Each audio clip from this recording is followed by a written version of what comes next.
আজকে আমরা all Tripura school counter শিক্ষক সংঘের পক্ষ থেকে বিএমএসএ প্রেরিত আমরা যে কামড়ের সঙ্গের একটা আয়ান আমরা 2 বছরের আমরা দ্বিবার্ষিক প্রথম সম্মেলন আগরতলাতে করতে যাচ্ছি এবং এই সম্মেলনের মাধ্যমে আমরা রাজ্যের যত আইসিটি ইনস্ট্রাক্টর আমরা শিক্ষা জগতে আছি আমরা যাতে সরকারিভাবে স্বীকৃতি পায় এবং সমস্ত এই আইসিটি শিক্ষকগণদের প্রত্যেকের পরিবার যাতে জীবন জীবিকার স্বার্থে তারা সঠিক পথ পায় সেই উদ্দেশ্যে আমরা সরকারের কাছে আবেদন জানাবার উদ্দেশ্যে আমরা আজকে রেডিও করব এই অনুষ্ঠানের পরে।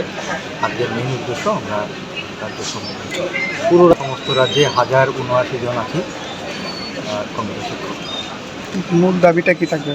মূল দাবি থাকবে স্কুলের যে কম্পিউটার শিক্ষাটা আইসিটি শিক্ষাটাকে আবশ্যিক সাবজেক্ট হিসেবে করা এবং দ্বিতীয় যে দাবিটা মূল দাবি সেটা হচ্ছে যে এই শিক্ষার সঙ্গে যুক্ত যে শিক্ষকরা আছেন যে প্রশিক্ষকরা আছেন তাদের জীবন জীবিকার স্বার্থে সামাজিক সাহিত্যকরণ মানে বেতন ভাতা সঠিকভাবে পাওয়ার ক্ষেত্রে যাতে সঠিক মূল্যায়ন হয় অ্যাপ্লাই হয় সেটাই।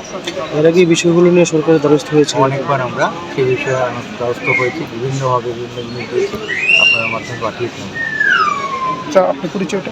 আমার নাম Bhabesh Chakraborty, all Tripura school computer শিক্ষক সংঘের সভাপতি, রাজ্য সভাপতি।